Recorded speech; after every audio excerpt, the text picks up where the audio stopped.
noches. Ahora sí. Ahora sí, serios los dos. Eso a mí me cuesta, pero puedo tratar. Es curioso porque teniendo la foto de él detrás así tan melancólico, aletargado, otoñal. Había dormido poco, me acuerdo. Había dormido poco. Y teniéndote aquí al lado, estamos charlando hace una horita más o menos con Andrés. Yo iba a presentarlo después, medio que la presentación es una puesta en escena, una representación. Sin embargo, yo creo que hay que decir, si me permitís, 2 o 3 cosas, al menos desde mi lugar, y confesar que hace más o menos 2 meses lo estoy leyendo mucho más intensamente que lo habitual. Lo conocía como poeta, como buen poeta, como en el fondo creo son los buenos escritores en general, buenos poetas. Luego lo conocí como cuentista. Me lo presentaba gente en España, permanentemente. La gente de Páginas de Espuma, que es con quien mañana Andrés va a hacer una actividad a las 18:30 en la librería Walhuter de la avenida Santa Fe, Rodríguez Peña, ex Paidós, pero creo que va a ser más la presentación de Hacerse el Muerto. Es una lectura de cuentos en una general. lectura de cuentos. Esa confesión que les hago de estar hace 2 meses con él, de alguna manera muy intensamente, dejando de lado otros materiales, otros libros, es porque de verdad quería llegar a la conversación no armado, no en el sentido de me sé todo de Andrés, no soy crítico literario ni soy periodista, entonces no voy a entrar por ese lado, pero sí escucharlo durante 2 meses, leerlo como escucharlo y tener la oportunidad de compartir con ustedes fragmentos, trechos, momentos de su escritura que tal vez sean más provenientes de mi capacidad o incapacidad lector, y a partir de ahí calculo que darte la palabra todo lo posible. O sea, aquí el que importa es, bueno, lo que importa son tus escrituras, eso ya se sabe. El ejercicio de escritor también, no sé si decir lamentablemente, pero implica una vida pública que explica la soledad de la escritura, la soledad de la lectura, o sea, vuelve multitudinario un gesto absolutamente solitario, lo que revela una oscuridad. Yo no creo que nadie sea capaz de transparencia entre esos dos mundos, ¿no? El mundo sin testigos, el mundo reconvertido hacia una voz que es tuya, y de pronto tener que levantar la voz, mirar y contar de qué se trata algo en un lenguaje diferente al lenguaje de la soledad. Me estaba acordando de lo que dijo un poeta español de Valencia que se llama Carlos Marsal, que dijo que el arte es estar con la gente sin la gente. Y esa especie de tensión entre la construcción de una compañía que no tenés y que querés de algún modo propiciar, pero que de algún modo sería un obstáculo si estuviese todo el tiempo, creo que nos convierte a todos, no solo a los escritores, los lectores participan de la misma lógica, porque leer es una actividad tan solitaria o susceptible de compartir como la escritura, nos convierte en una especie de ermitaños desesperadamente en busca de amigos, que es como una contradicción desde la que se parte con un libro en las manos, lo hayas escrito o no. Y amigos con los cuales conversar sobre libros también, ¿no? Que es una de las conversaciones más apasionantes. Miren, cualquier solapa de los libros de Andrés cuentan las cosas más importantes, en el sentido editorial de la palabra importante. Cuentan el tópico de la juventud, cuentan el tópico de cómo atraviesan la literatura latinoamericana, hispanoamericana, pero también, como buena noticia para el mundo europeo, como he leído por ahí, su escritura. Y lo que cuentan también es lo multifacético, políglota o multigénero, no sé qué palabra usar, que si ustedes revisan un poco aparece su poesía, sus aforismos, sus relatos, sus cuentos, lo que yo llamaría las crónicas de viaje, bueno, yo llamaría, se llaman así, y creo que contundentemente la novela. Ese es el panorama. Los tópicos son eso, son tópicos, no sé cuánto te gustan, cuánto forman parte de lo que sos, y entonces, en vez de presentar quién es Andrés Neumann, lo que quiero preguntarle a Andrés es, si tuviera la chance, no de contar quién es, en esa idea remanida de la identidad, no sé si están de acuerdo conmigo, esa idea remanida en el sentido de al escritor se le atribuyen, en fin, efectos, defectos, etcétera, sino poder contar de una forma más libre, más suelta, de qué se trata la vida de Andrés, más que quién es, cómo está y qué hace. Esto es lo que me parece que vale la pena como propia presentación. Te invito a eso. Me gustaría introducir un desvío para llegar antes. ¿Se escucha bien desde el fondo? Es una buena pregunta. ¿O los del fondo vinieron equivocados y quieren que bajemos la voz? Hay dos personas atrás, ¿se escuchan bien? Genial. Gracias. Muchas gracias por confirmarlo. Voy a hacer un desvío para llegar antes a tu pregunta. Creo que la escritura es eso, es un desvío que se convierte en un atajo. Y entonces voy a empezar diciendo que mencionaste la solapa, que es eso que habitualmente leemos de un libro para opinar sobre él, no se suele pasar de ahí, y en ese género llamado solapa, o en ese género fantástico de la vida académica llamada currículum, en eso que se supone que es la síntesis de quién sos o qué haces, en muchas ocasiones, por ese espejismo de transparencia o ese engaño en que uno puede fingir que explica en pocas líneas de quién se trata su persona, muchos autores incluyen como los oficios extraños que han desempeñado, o si viven con un perro. De pronto es muy importante en la literatura norteamericana finalizar las solapas o los currículums, currícula, si lo queremos decir en latín, diciendo vive con sus 2 hijas y su perro. Si pones el nombre del perro ya te consagrás como sí, con su perro Flush, como un autor de mediana edad de Estados Unidos, que la información que debe proveer es aclarar que tiene un perro además de varios hijos. Y esto, por ejemplo, no se hace fuera de la lengua inglesa, es muy interesante, es como una convención dentro del mercado de la información identitaria anglosajona que debe incluir estado civil, descendencia y mascotas.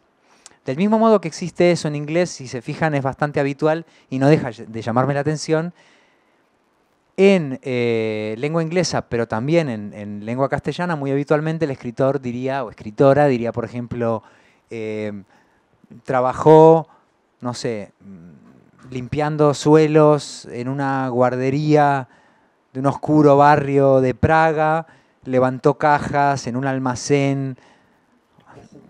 Claro, exactamente, es como esa enumeración de oficios humildes que serían una posible respuesta, porque algunos trabajos raros he tenido. Pero creo que precisamente como eso no se sostiene, como no es posible dar a conocer tu intimidad, bien lo sabía Neruda, supongo, pero esto lo extendió a su casa entera, en unas pocas palabras o en unos pocos datos, soy muy partidario de las solapas neutras, en el sentido de que no engañan, no pretenden transmitir una vida íntima que en realidad está muy entre líneas y uno solo puede conocer poco a poco. Antes de entrar aquí, y ahora entro entonces en tu pregunta, me comentabas que más que debatir sobre la doble pertenencia, sobre Argentina, España, Latinoamérica, digamos, tomar el fetiche de la nacionalidad y analizarlo, o de los géneros literarios, que sería otro modo de pertenencia, uno dice, es un poeta polaco, es decir, género literario, 2 puntos, poesía. Nacionalidad, 2 puntos, polaca. En lugar de entrar por ahí, vos me decías, contame cómo son tus días, tu vida cotidiana y tus noches. Eso no se puede contar. Y me parece una linda manera de empezar. Hablábamos al principio, no con lo de las copas, sino con lo de los ermitaños, en esta extraña mezcla de compañía y soledad que todo lector, toda persona enamorada del lenguaje, pongamos, tiene en su vida. Y efectivamente mi día a día está muy marcado por el contraste. O paso largos periodos encerrado, más o menos encerrado, en una ciudad que en sí es bastante hermética, como Granada. Es hermética por muchas razones. Granada es pequeña, tiene 300.000 habitantes, aunque otro tanto camina por la calle, son esos vampiros llamados turistas. Entonces es verdad que en Granada parece haber mucha más gente de la que realmente vive ahí, pero somos unos pocos cientos de miles y además estamos rodeados de montañas, como encajonados, estamos protegidos y o aislados por la sierra, y eso hace que Lorca dijera en su momento que Granada no sabe salir de su casa. Eso dijo eso dijo Lorca de su ciudad natal y también ciudad mortal, y creo que no se equivocaba. Entonces es fácil recluirse en Granada, como no sería fácil recluirse, encuentro, en Buenos Aires o en Madrid. Entonces lo primero es que cuando estoy escribiendo me muevo en un radio muy pequeño, de unas pocas cuadras la mayor parte del tiempo, no tengo auto, soy como la canción de los Beatles, sé manejar pero no tengo auto, es como Drive My Car, ¿no? Entonces tengo un conductor que no encuentra oficio y ese conductor soy yo, porque nunca tuve auto. Entonces voy caminando a todos lados y salgo poco de mi casa cuando estoy trabajando en un libro y tengo entonces una especie de unidad de espacio, tiempo y lugar, como decían que tenían que ser las obras de teatro clásicas. Y sin embargo, tengo otra mitad de mi vida, que es más o menos impredecible e irregular, intermitente, son los viajes. Muchos viajes de trabajo, que pueden estar más o menos en cualquier lugar del mundo, y eso hace que cambie bruscamente de esa rutina muy placentaria, les diría, plácida y placentaria, a una especie de intemperie un poco abrumadora que no sé muy bien cómo manejar, pero que de algún modo alimenta a la otra, la necesidad de la otra. Y me imagino que esto de estar o en un aeropuerto de algún lugar lejano o en la manzana de mi casa durante un mes, reproduce esa relación de estar adentro y afuera de un libro, esa necesidad de estar escondido por un lado y sin embargo saber que ese escondite es otro modo de exponerse y de encontrar al otro. Por otro lado, soy muy noctámbulo. Creo que hablábamos que tenías ganas de que mencionara este tipo de detalles y creo que son interesantes conocer a qué hora y cómo trabajan los demás. Yo dejé de dar clases en la universidad hace unos años y pude elegir el horario. Creo que esto data en realidad desde mi infancia. Está la teoría de que madrugar es una disciplina. No les crean. A esa gente no les crean. Yo madrugué toda mi infancia y recuerdo haberme sentido profundamente desgraciado cada una de las mañanas en las que me despertaba a las 6 de la mañana. Les digo que está mi padre en la sala, de invitado. Papá, ¿a qué hora era? 6 menos 25, creo recordar. ¿Puede ser? 6:30. Pero la camioneta, ¿a qué hora pasaba? Si las clases empezaban 7:45. Bueno, tendremos un debate familiar ahora acerca de la hora. Pongamos 6. A las 6, que es media docena de horas. Y recuerdo sentir que no era mi hora desde niño. Después, la secundaria, tuve otra ocasión de adiestrarme. Tampoco, me acostaba tarde, que me quedaba leyendo y después no me podía levantar. Recuerdo la sensación de absurdo al atravesar la mañana y ver que todo el mundo tenía tanta energía, tenían tanta ganas de vivir, algunos, otros no tanta, pero digamos, la sensación de que todo empezaba y yo decía, el día es muy precoz, o sea, yo llego tarde a todo esto, ¿no? Necesito como que se oscurezca un poco la cosa. Entonces cuando por fin pude elegir turno, que fue en la universidad, sentí que encontraba mi reino Drácula, que era a la tarde, empieza el día, y hasta el día de hoy mantengo de nuevo una dicotomía extraña que hace que supongo que mi salud se irá resintiendo hasta morir de esto, y es que las horas también tienen un contraste. Cuando estoy en mi casa soy muy noctámbulo, y cuando tengo que viajar y trabajar, de pronto me levanto temprano para tomar aviones, me mezclo con los pasajeros que les gusta la mañana, y trato de ser como un ciudadano diurno. Y supongo que esta especie de dualidad, me doy cuenta, doctor, que de algún modo reproduce la cuestión del hemisferio. Como que, bueno, de algún modo me armé dos hemisferios y esto supongo que es una patología que está más o menos controlada. La pregunta no tiene que ver con revelarnos secretos ah, que yo llamaría productivos, consejos, a pesar de que Andrés tiene eh, sus decálogos por ahí escritos a propósito de los cuentos o de los microrelatos, cómo hacerlo, de una manera muy irónica o Sí, muy lúdica. cínica, por supuesto. Eh, pero la pregunta que va a esa intimidad de la que vos aclarás de la mañana y la noche tiene que ver con, primero, situar el oficio y el trabajo para no centrarnos en una imagen desvanecida por el Sí. romanticismo, digamos, pero lo que sigue es si es verdad que es cuestión de atmósfera, si es verdad que se crea la atmósfera o si ya el oficio es la atmósfera. Me gusta esta Qué linda pregunta. Nada, porque en algún momento uno va tratando de, en los grandes escritores, y de verdad te incluyo, Andrés, no hace falta ninguna demagogia, son todos extras aquí, así que no hay problema. Les pagaron. Exacto, pero en los grandes escritores me refiero que para el lector es un gran escritor, uno percibe el trabajo en términos de atmósfera, que puede durar lo que dura ese producto final, digamos, la atmósfera de la poética, la atmósfera del cuento, la atmósfera que no tiene que ver con la duración del tiempo, aunque también, sino sobre todo con un problema de intensidad del tiempo, ¿no? La experiencia de la intensidad. Eso, tengo ganas de saber de tu atmósfera, de Sí, tu no, lugar, más del lugar, de eso que podemos llamar, bueno, es de noche, ya está, eso ya lo sabemos. Sí, Pero pero puedo escribir otra obra, ¿eh? Es decir, que una cosa es lo que uno desea y después otra es la circunstancia, ¿no? Y creo que lo que uno le pide a las condiciones de escritura tiene mucho que ver con lo que uno le pide a la vida, ¿no? Cuál es su umbral de expectativa o si cree que la realidad está ahí para de algún modo confirmar el propio deseo, ¿no? Entonces yo cada vez estoy más convencido de que la escritura es la atmósfera, es decir, que si uno espera que se den las condiciones para que uno pueda ejercer su deseo, entonces nunca lo podrá ejercer. Bueno, el deseo, su esencia es no poder ejercerse, o no poder realizarse del todo, pero el intentar realizar el deseo, ¿no? Y eso tiene que ver con que me parece que la escritura debería poder brotar en cualquier circunstancia, ¿no?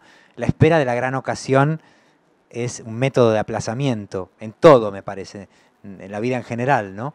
Y por lo tanto sí, me doy cuenta de que cada vez más me he vuelto un escritor portátil, más o menos adaptable, escribo en trenes, en aviones, en hoteles, incluso creo que está bien tomar el cambio de circunstancias como un alimento de la escritura también, ¿no? Como que la escritura sea ese elástico que va dialogando con las circunstancias en lugar de tratando de dominarlas o de dirigirlas. Creo que eso incluso fabricaría un tipo de escritor que no me interesaría, ¿no? Y creo que en diferentes circunstancias se puede incluso tomar distintas decisiones literarias. Por ejemplo, yo antes, cuando les hablaba de mi noctambulia, les contaba cómo son las condiciones cuando yo puedo elegirlas, ¿no? Cuando estoy en casa, etcétera. Pero cuando no puedo elegirlas, que muchas veces, igual que cualquiera de ustedes, cuando pueden leer, por ejemplo, si les pregunto, y bueno, ¿y ustedes cuándo leen? Y la respuesta va a ser, cuando puedo. Pero seguramente dirían, bueno, si pudiese elegir, yo qué sé, enfrente del mar, en verano. Y después viene la realidad y si yo qué sé, un ratito antes de dormirme, ¿no? Me pasa, por ejemplo, que en los hoteles me concentro muy bien. Yo pensaba que no. Al principio decía, bueno, si no tengo mis cosas, si no tengo mi mesa, si no tengo mi atmósfera, los libros, ¿desde qué lado de mí voy a escribir? Y me fui dando cuenta de que un hotel es un foco. Es decir, que uno transporta tan pocas cosas y uno hace una elipsis tan fuerte de su propia vida. Es decir, uno elige un equipaje de forma tan drástica que también puede reproducir esa lógica a la hora de trabajar. Te llevas 3 papeles, te llevas un libro, el que tenés que leer, te llevas un proyecto en el que estás trabajando y de alguna forma haces abstracción de todo lo demás, que es hogar, es pertenencia, pero también es ruido, es distracción, es un espesor, toda casa es demasiado densa. Y el hotel tiene, para bien o para mal, una enorme levedad. El hotel es impune, incluso es impune para eso que ustedes están pensando. Entonces, digamos que en el hotel todo se realiza de forma furtiva y también escribir. Entonces me acostumbré a llevarme un pedacito de libro a un hotel y me funciona. Nadie te conoce, no conoces a nadie le importa qué estás haciendo, te vas a la cafetería del hotel a trabajar y sos parte del mobiliario, sos una anécdota que va a ser sustituida mañana por una persona igual que va a estar haciendo lo mismo. Entonces, esa invisibilidad es el lugar del narrador. En un avión, por ejemplo, no es fácil. Vieron que las compañías aéreas están haciendo un experimento que consiste en subdividir, no el átomo que ya está dividido, pero bueno, están acelerando partículas y están viendo a ver qué pasa con un cuerpo humano cuando está sujeto a una presión, digamos, como insoportable y si respira todavía, si sus constantes vitales siguen ahí. En esas condiciones donde no podés mover la pierna, ya ni hablar que puedas desplegar tu laptop o tomar notas apropiadamente, ya es complicado, salvo que viajes permanentemente en business, desgraciadamente no me sucede. Entonces lo que hago es pensar el libro. Sí puedo leer, leo mucho en los aviones, ¿viste? Porque estás como así, como que te tomás el libro a pecho, digamos. Pero lo que hago mucho es pensar. A mí algo, no sé si les pasa a ustedes, me gustaría de verdad saberlo, si a ustedes les pasa o bien con lo que escriben si escriben, o bien con las decisiones narrativas que toman en su propia vida. Cuando despega el avión, a mí me pasa algo y es que siento que todo podría cambiar. Pero no porque me va a pasar algo al aterrizar, sino porque por un lado recuerdo lo frágil y mortal que soy. O sea, uno está con una inercia, ¿viste? Tomás el colectivo y es verdad que te pueden atropellar, te pueden matar, pero vos vas como sin pensar. De repente el avión te recuerda que sos una cosita desarmable, vulnerable, y de pronto todo se suspende y decís, bueno, si aterrizo, no puedo aterrizar igual que despegué, es como una sensación de regreso a lo básico. Entonces me ocurre que por un lado cuando despego y empiezo a flotar, tomo decisiones sobre los libros que no soy capaz de tomar como bípedo. Como que estás como bípedo muy preocupado por lo accesorio, por lo secundario. Ponele, estás haciendo un libro de poemas. Y hay 3 poemas que sabés que no funcionan. Pero como sos un bípedo y por lo tanto un necio, no los querés sacar. Despega el avión y decís, los tacho. No está, sí, no está a la altura de esta mortalidad tan drástica, este poema tan malo, y lo saco. O más si le cambio el final. O no, mato al personaje. Esas decisiones solo las tomo en los aviones. Y al mismo tiempo, cuando aterrizo, es como que digo, no, che, realmente tengo que terminar el libro porque no puede ser. Mirá si me muero y no lo termino. Entonces, los aviones me sirven para un brusco cambio de punto de vista que no me sucede en el tren. El tren es como una continuidad. Porque ves el esfuerzo del movimiento, como que el tren lo que hace es sumirme como una especie de trance progresivo, vas empezando a entrar en movimiento y podés articular como un razonamiento poco a poco. O sea, el tren no es un transporte drástico, por lo tanto no me pasa nada drástico tampoco en un tren. Entonces aprendí, digamos, como a leer las posibilidades del transporte en términos de cómo puedo llevarlo a mi trabajo y eso es una consecuencia de no poder pensar que voy a suspender toda mi forma de trabajar cada vez que me voy a un lugar, porque si no la vida sería una permanente suspensión. De hecho, Andrés escribió Cómo viajar sin ver, que creo que reúne estos detalles que estás comentando a propósito de los cambios de país, los cambios de atmósfera, los cambios de ambiente, los cambios de medio de transporte. Después me gustaría leer un par de pasajes y preguntarle cositas, pero también después vamos a tratar de, a eso las 11:30, de que ustedes puedan entrarle a la conversación. Es la hora a la que yo empiezo de pronto a ponerme reflexivo. Cuando se pone lúcido, ahí preguntamos. Claro, esto es un calentamiento hasta que yo de pronto empiece a poder conectarme con mis ideas. Faltan un par de horas, ya van a ver que arrancamos. Entonces voy a aprovechar para hacer una pregunta larga hasta las 10:15 y ahí vamos. Sí, esto es como una novela de aire, ponele, ¿no? Una novela que fuese una interrogación de Eso, 100 páginas, eso. podía ser perfectamente una pregunta de Aira. Imposible de tuitear, ¿no? Imposible de tuitear. Una pregunta imposible de tuitear.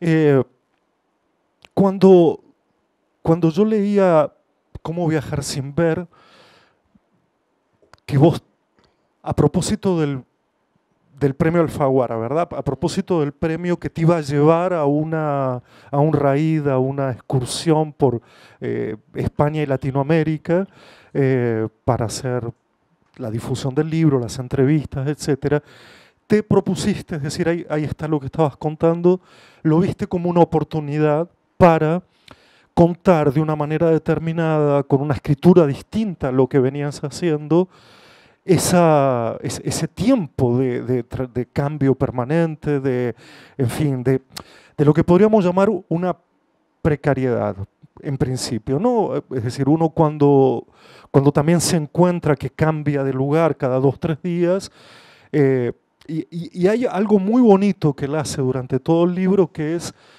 una teoría a propósito de las tarjetas de inmigración de cada país. Es decir, es como si la puerta de entrada a un país tuviera que ver con ese género literario llamado tarjeta de inmigración.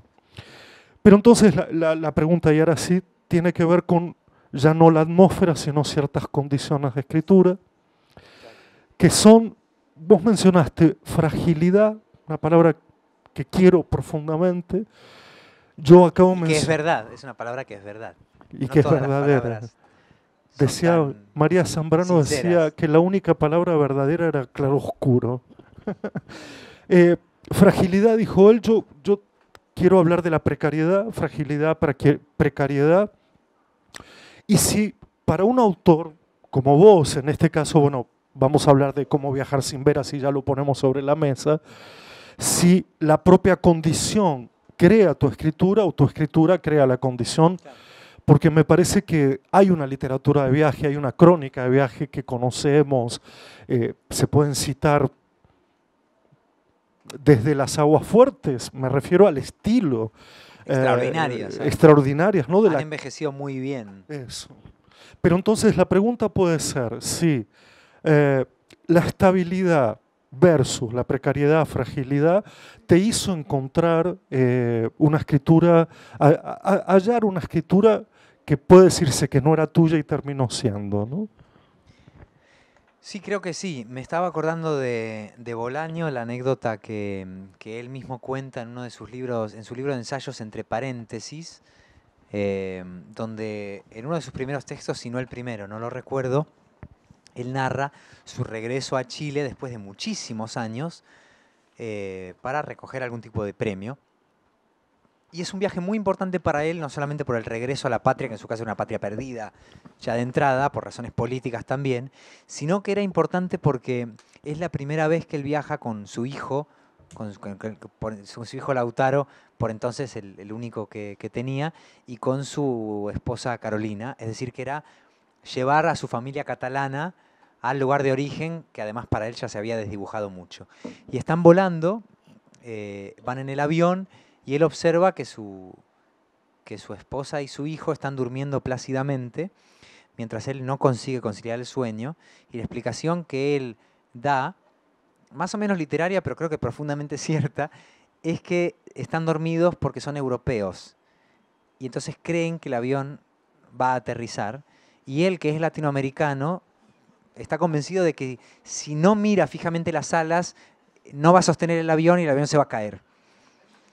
Y que entonces hablamos de la precariedad, ¿no? Es decir, la sensación de decir, no tiene por qué volar este avión. ¿Por qué creen que el avión se va a sostener? Y este avión es el mundo, este avión es la patria, este avión es la familia, este avión es la identidad, ¿no? Entonces él dice, ¿cómo se nota que son de Barcelona? Duermen en los aviones. Y eso, claro, esto era antes del quilombo, ¿no? Ahora de pronto no duerme nadie en Barcelona. Pero esto me sirve para empezar a aproximarme a la cuestión de cómo hay espacios, y esto tiene que ver profundamente con la pregunta de qué es la belleza, creo. Hay espacios que no entran dentro del canon de lo observable literariamente, que tiene que ver con esta idea de nuevo de vamos a esperar a unas condiciones en las cuales la belleza pueda surgir, las condiciones de posibilidad de lo bello, ¿no? Versus un paradigma más contemporáneo de belleza, que tiene que ver con el arte contemporáneo también, que es que la belleza está en una capacidad para articular tu mirada. Es tu mirada la que fabrica el objeto estético, ¿no? Y en ese sentido, igual que siempre he pensado que en una bolsa de basura hay... Mira cómo se moduló. ¿Podemos empezar de vuelta? Claro. Esto es muy significativo. No escuchábamos el ruido hasta que dejó de existir. Y claro, fíjense cómo el oído tiene mucho que ver con la ficción. Oímos más ahora que no está el ruido que había. Bueno, entonces les decía que siempre he pensado que hay en una bolsa de basura mucho más belleza disponible, es decir, no escrita, que en una puesta de sol. Y eso es lo que se plantea en la primera novela que publiqué, Bariloche, que está protagonizada por dos basureros, uno de los cuales es de Patagonia, y toda su infancia está lleno de imágenes de la belleza tradicional, de esa belleza que está en las postales, esa belleza propia de lo alpino, del lago, esa belleza, digamos, que es como inobjetable, y él termina como relacionándose con el detrito, con lo desechado. Y él de pronto es como que empieza a tener problemas con esa belleza de su infancia y empieza a interesarse por el misterio de lo que nadie quiere mirar. Bueno, del mismo modo que está eso, ocurre también que en ciertas circunstancias uno piensa que está en estado menos literario que yo qué sé, que en su despacho con sus libros y sus lámparas y sus objetos de anticuario, todo lo cual yo no tengo, por cierto, en mi escritorio. Pero uno se imagina, ¿no? Como el despacho del que escribe, entonces uno se imagina un montón de objetos como de antropología y no sé qué, y conozco muchos escritores que tienen ese tipo de espacio, ¿no? El mío está vacío, flota, no hay prácticamente nada.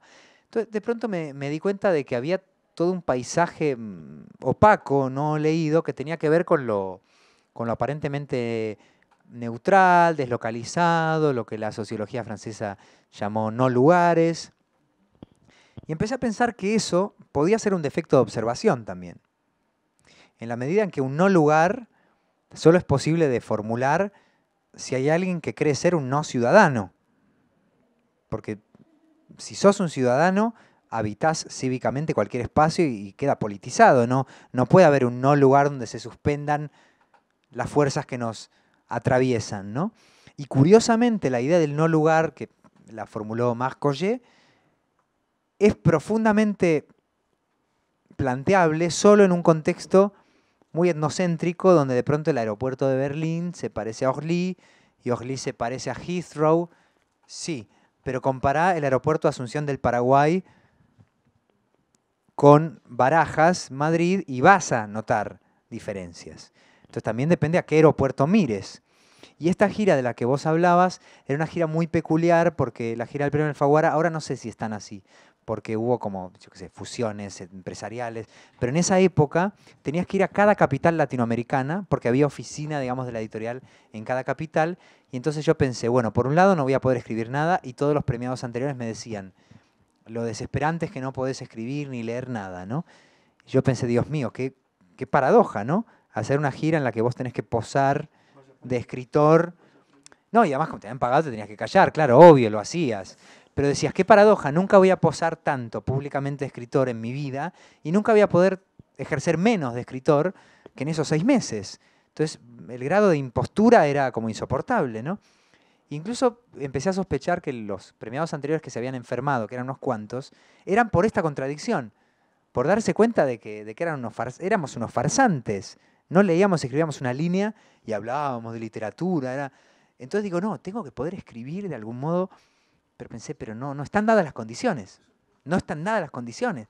No se escribe así, pensaba yo. Así no se escribe.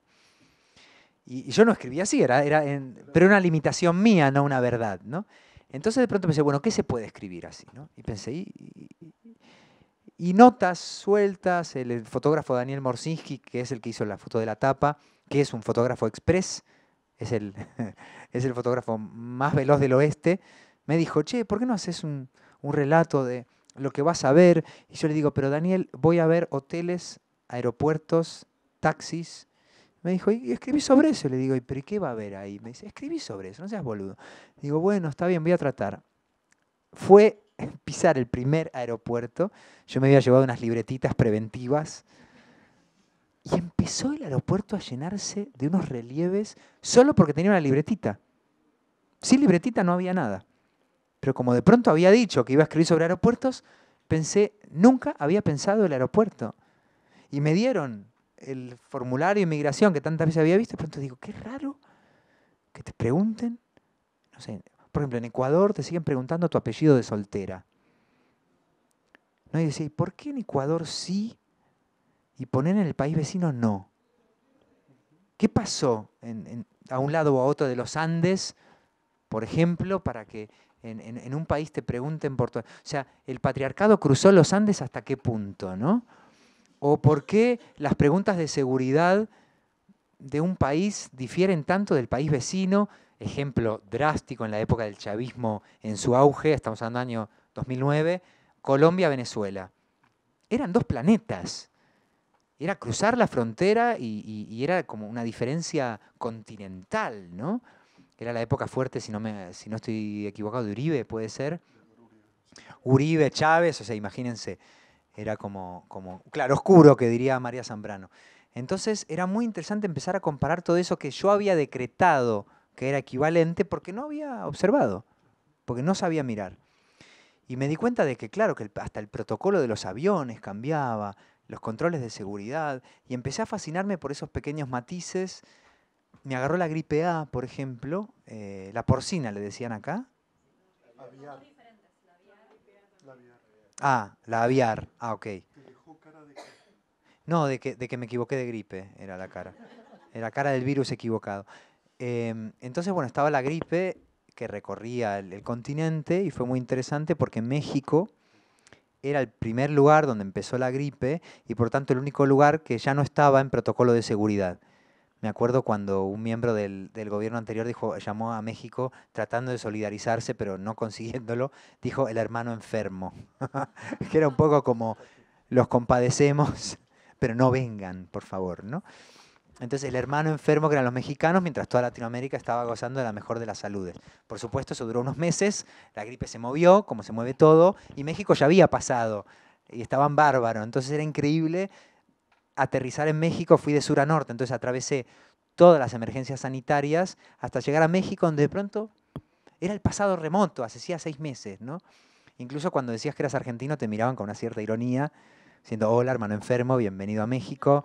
No era como que te miraban vengativamente, pero con una cierta compasión también. Y fue muy interesante ver como, por ejemplo, en Asunción del Paraguay, tenían un ventilador y te preguntaban, ¿tuviste fiebre en estos días? No, bueno, pasá, te decían, ¿no? Y ya está, estaban como entregados en manos de lo que tuviera que ser. Y siempre cuento la anécdota que a mí me impresionó mucho en Asunción, país del que dijo su más ilustre escritor, que es un país enamorado del infortunio, que es una definición durísima y terrible. Y entonces, Roa Bastos la dijo, me acuerdo que yo venía vieron que estamos en un país y no estamos precisamente en un momento ligero, hay un cierto grado de dramatismo general en Argentina con todo, entonces la gripe se organizó, era tipo apocalipsis, once more, ¿no? O sea, yo recuerdo en los aeropuertos las escafandras, tenía una pistola láser con la que te medían la temperatura sin tocarte, era como ET, era un poco eso, era alucinante. Bueno, la misma semana aterrizo en Asunción, había un cartelito así, tipo de todo esto, tome precauciones, y recuerdo estar haciendo una entrevista en una televisión de Asunción y estás esperando en el camerino. Y estaban poniendo en directo el programa en el que yo estaba a punto de intervenir y estaban diciendo como las recomendaciones para no contagiarse. Entonces decían tipo, no sé, no se bese con lengua, no sé lo que decían, como lo habitual de todos los países. Y entonces mientras la mujer que me había recibido escuchaba, me dijo, ¿querés un café? Y digo, ay, sí, muchas gracias, porque iba dormido, era la mañana, se imaginarán. Digo, sí, mejor, mejor, así no salgo con tan mala cara. Y entonces agarra la taza que ella acababa de usar, la moja un poquito, pero así nomás, me la llena de café y me la sirve. Y mientras en la televisión decían como, no comparta nada, no sé. Y por supuesto no hubo más gripe en Paraguay que en Argentina en absoluto. Entonces fue muy interesante de pronto empezar a detectar todo eso que tenía que ver con, si observás, el objeto aparece. Si no mirás, desaparece. Quiero aprovechar dos cositas. Una es recordar a Peter Hanke cuando dice que efectivamente uno observa y reacciona perceptivamente con el lenguaje, que todo lo demás es teoría, pero que en principio la experiencia de la escritura tiene que ver con esa reacción perceptiva frente a lo que estás viendo.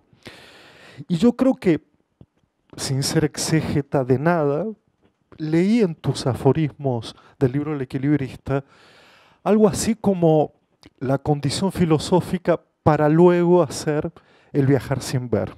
¿Me dejas probarlo? A ver si sale. Dale. En el libro 1 del Equilibrista, que es un maravilloso libro, dice Andrés, escribe, somos testigos de lo que no vemos. Más adelante dice, mirar es una antología. Y por último, en mi elección, dice, la razón ciertamente naufraga, pero sabe nadar. Juntando estos tres pedacitos, yo me encontré delante de una teoría de la escritura. Porque efectivamente, después paso al libro 2 y me encuentro con lo siguiente. Darle sentido a lo inevitable, esta es la diferencia entre la depresión y el arte. O cuando decís desprotegida y grande, la sencillez. O cuando avisás, el lector no tiene la culpa. Y termino, libro 3. Hay más literatura en la vida de cualquier lector que en las lecturas de cualquier vida. La pregunta hilada con el libro de Viajar sin ver o con la experiencia del viajar sin ver es que cada unidad, cada fragmento es terriblemente múltiple, como si no se pueda ver una cosa, esa cosa que estás viendo no es algo, sino múltiple todo el tiempo. Quiero dar un pequeño ejemplo, porque cuando yo leía Viajar sin ver, cada fragmento me anunciaba 5 o 6 cosas al mismo tiempo. Un detalle político, de lo que se puede llamar la coyuntura, digamos. Un detalle literario, al cual no podés renunciar, el escritor que vive allí o los escritores que estás leyendo o que te dan a leer en ese país. Un detalle ciudadano, un detalle de calle, podríamos decir. Una abstracción de todo eso, y si sigo inventando lo que me parecía cada fragmento, creo que hay también una teoría del ver. Todo al mismo tiempo. Está muy bueno lo que decís. ¿Puedo leer un trecho y lo comentás? Miren lo que dice. Está anunciando lo que quiere hacer, pero yo creo que lo está anunciando cuando ya lo hizo. Y él dice, lejos del reportaje de fondo, me interesa buscar un cruce entre la micronarrativa, el aforismo y la crónica relámpago. Renunciaría entonces al afán de recrear totalidades, de dar la impresión de un conjunto. Asumiría los pedazos. Quiero cortarlo aquí, ¿no? Pero después utilizás la palabra mínima, la palabra parpadeo, captura, impulso, y terminás como la red que quiere pescar su propia agua. Eso veo. Lo que estoy viendo es cómo en un párrafo, en un fragmento, la mirada es múltiple y no puedes renunciar a ella, pero aún no renunciando a ella, vas a elegir cierta simplicidad y cierto respeto por el instante en el que estás. Y eso creo que es la unidad que marca el fragmento, el instante. Me gusta mucho la expresión del respeto por el instante, porque creo que tiene profundamente que ver con la poesía que sale de nuevo de la mortalidad y por lo tanto del valor de cada sección temporal que nos es dada u ofrecida a nuestros sentidos y que por lo tanto su captura tiene algo de testimonio del tiempo vivido o del tiempo atravesado, ¿no? Me gustan esos 5 niveles de observación que habías detectado, que yo creo que que existen, que son ciertos, que están funcionando todo el tiempo en el libro. Me quedé pensando también en que esa idea de la red que trata de capturar su propia agua es como una idea un poco como de Juarros, poeta que compartimos, está en tu libro Escribir tan solos, que vi que lo citabas a Juarros y es uno de mis poetas favoritos también, y esta especie de paradoja perceptiva era muy, muy de él. Pero también creo que la idea de que cada libro genere su propio lenguaje, que uno trate de que la escritura no necesariamente se oponga, sino que dialogue con sus propias condiciones de posibilidad, en el fondo es la forma en que la literatura se manifiesta. Cuando uno encuentra una coherencia entre el qué, el cómo, el dónde, el cuándo, como todas esas grandes preguntas del periodismo que tratan de ser respondidas en un acto de lenguaje. Acabo de anotar, ¿sos vos el que le dictás a la escritura o es el mundo el que te dicta la escritura? O ambas cosas. Creo que es un poco las dos cosas, ¿no? Siempre que uno formula dicotómicamente algo, la respuesta es reversible, ¿no?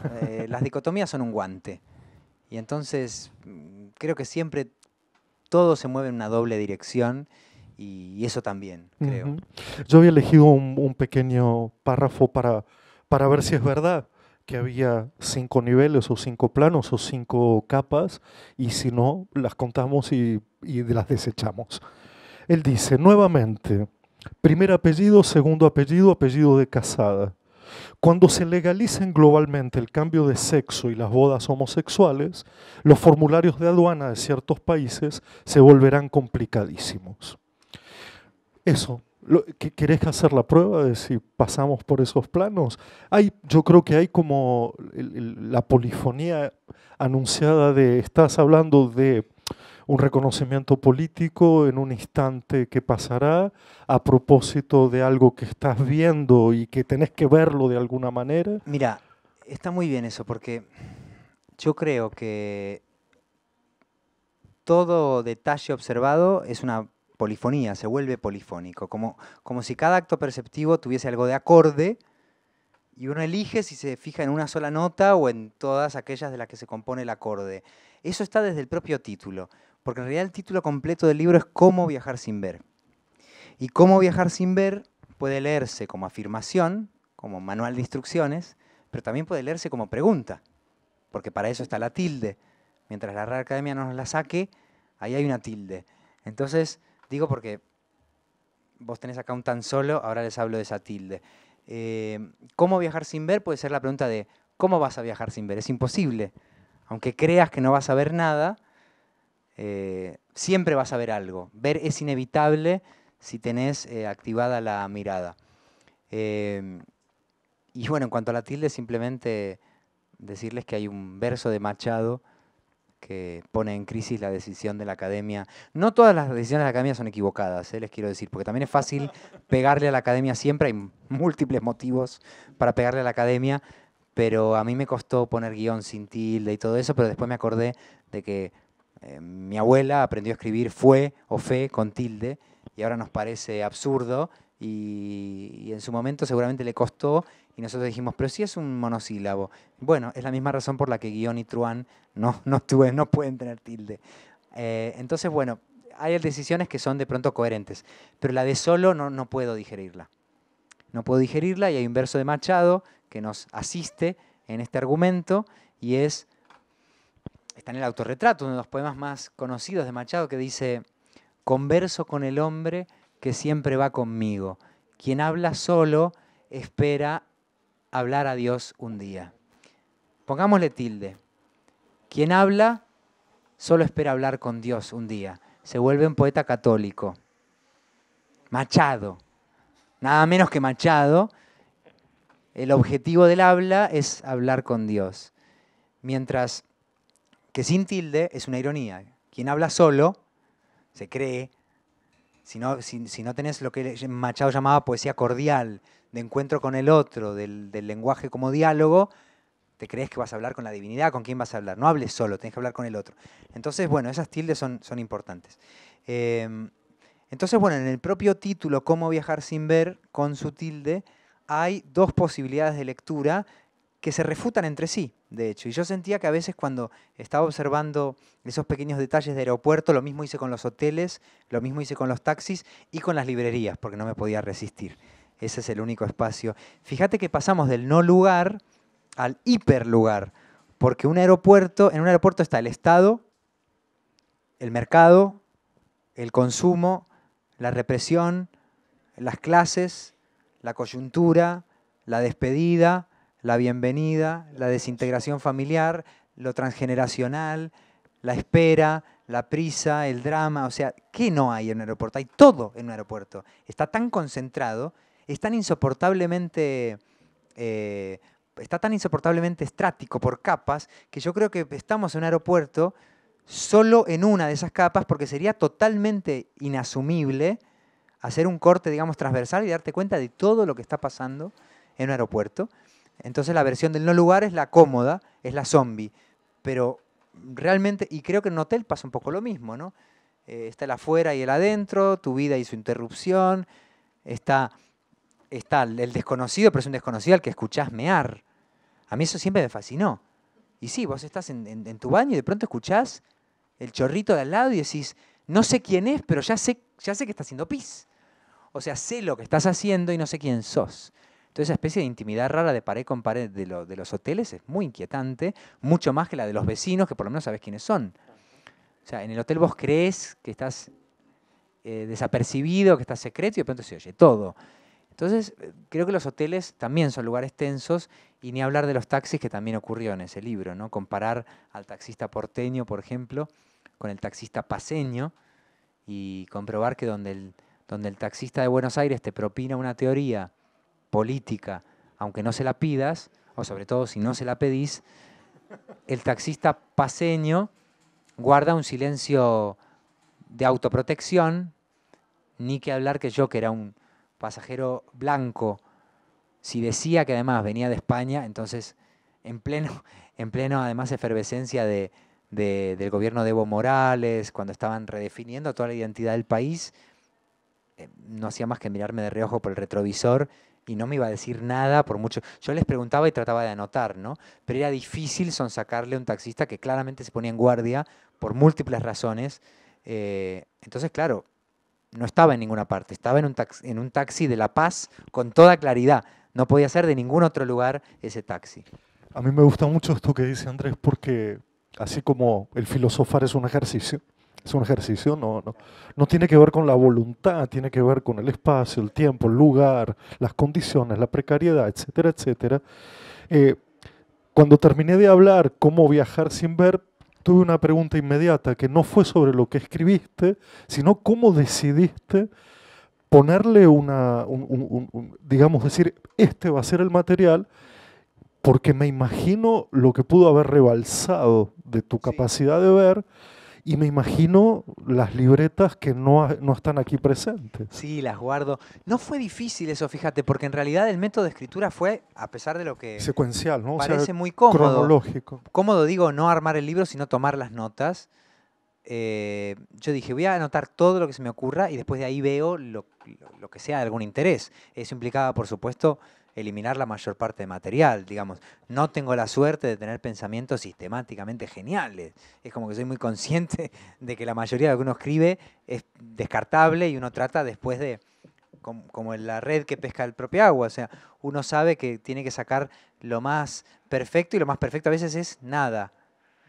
Pero mi obligación era escribir y por ahí de pronto elegir.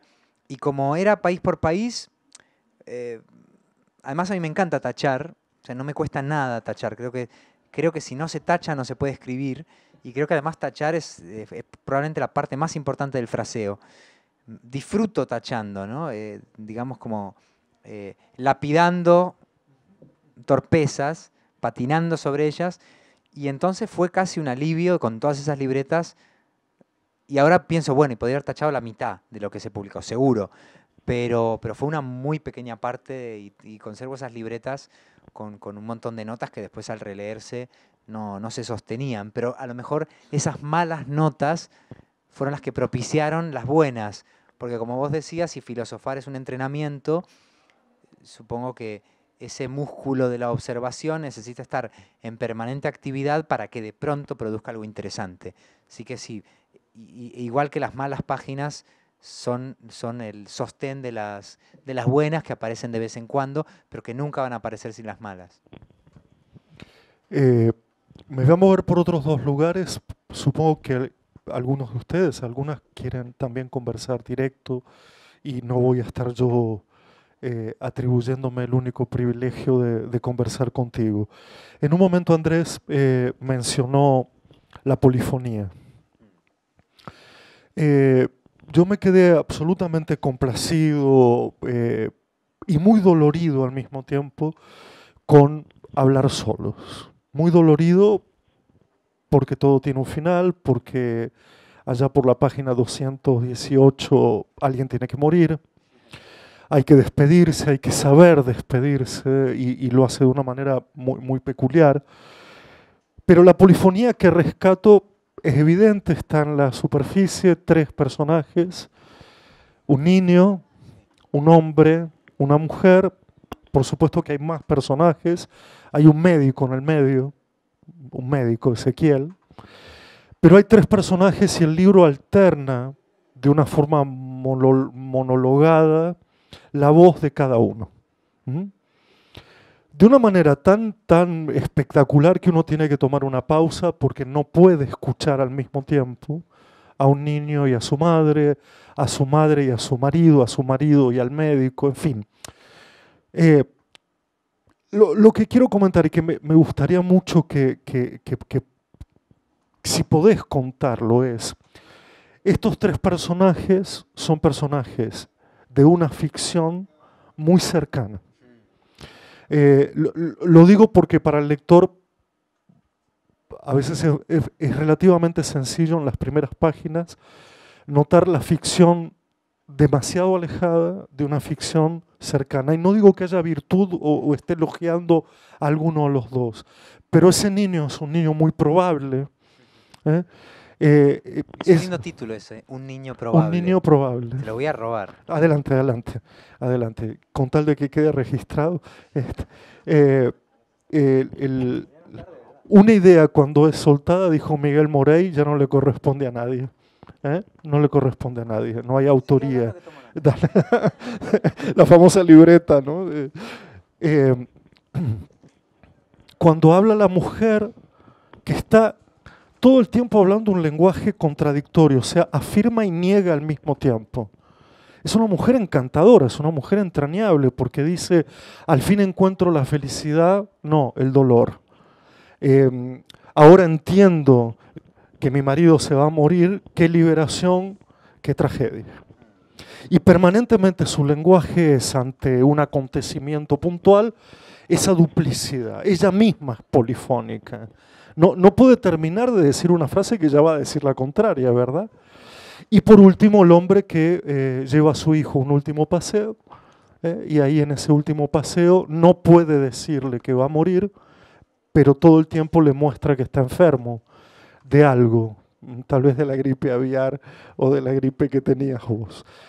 Hay una escena bellísima donde casi en el último momento de ese viaje de despedida, el padre quiere ver al hijo como, bueno, yo diría que es lo imposible, pero quiere ver al hijo como un compañero, quiere sincerarse, quiere contarle que se va a morir, me parece, y se sientan en el bar, en ese bar cutre, lleno de pedófilos alrededor, y le pasa algo tan hermoso. Es una escena de verdad que la recomiendo, no sé, por la ternura y la imposibilidad de la ternura al mismo tiempo, que es que un padre quiere que su hijo, que tiene 8 años, ¿no? 8 o 10, acaba de cumplir 10. Acaba de cumplir 10 años. 8 años es el de Stig Dagerman. Me confundí de hijo. No, ten cuidado que eso sí, puede traer problemas. Sí, eso ya me pasó con mi hermana el otro día. Bueno, y entonces quieren como tomar algo como si fueran cofrades o cómplices. Y el padre quiere tomarse ese trago que no va a llegar a tomarse con el hijo, entonces Cuando crezca, ¿verdad? cuando crezca, entonces dice, más sí, me lo tomo ahora, yo qué sé. Entonces le dice, hijo, ¿qué querés tomar? Totalmente dispuesto a que si el hijo dice 2 whiskies con hielo, él le va a servir a su niño de 10 años 2 whiskies con hielo porque es ahora nunca. Y el niño se entusiasma y dice, una Fanta naranja con mucho hielo, ¿no? Dice, ¿no? Y entonces el padre que se comprende que hay cosas que no se pueden apurar y que bueno, que esa Fanta naranja es el trago, ¿no? Pero sí, son tres voces es un niño probable, pero son tres voces imposibles, me doy cuenta ahora. Imposibles para mí como narrador. Porque sí, el origen de lo personal es simplemente, bueno, que en mi familia hubo un proceso de cuidado de mi madre y entonces yo me di cuenta de que hay una novela en cada cuidador o en conjunto de cuidadores de una familia y que normalmente las historias de enfermedad se enfocan en el propio proceso del enfermo, de la enfermedad, y el cuidador, una de sus fuentes de sufrimiento es que se niega a sí mismo la posibilidad del sufrimiento o de contar una historia porque el protagonista es otro, ¿no? Y eso genera además después una imposibilidad del duelo también, ¿no? Esa falta de derecho narrativo tiene consecuencias emocionales después mucho más allá de lo principal que es la propia pérdida, ¿no? Digo, no les doy mucho más detalles porque está mi padre presente, pero y no es cuestión. Pero, pero sí decirles que la manera de elegir, de narrarlo, era a partir de tres voces, de tres monólogos, que a mí me situaban en la imposibilidad casi de ser o de decir.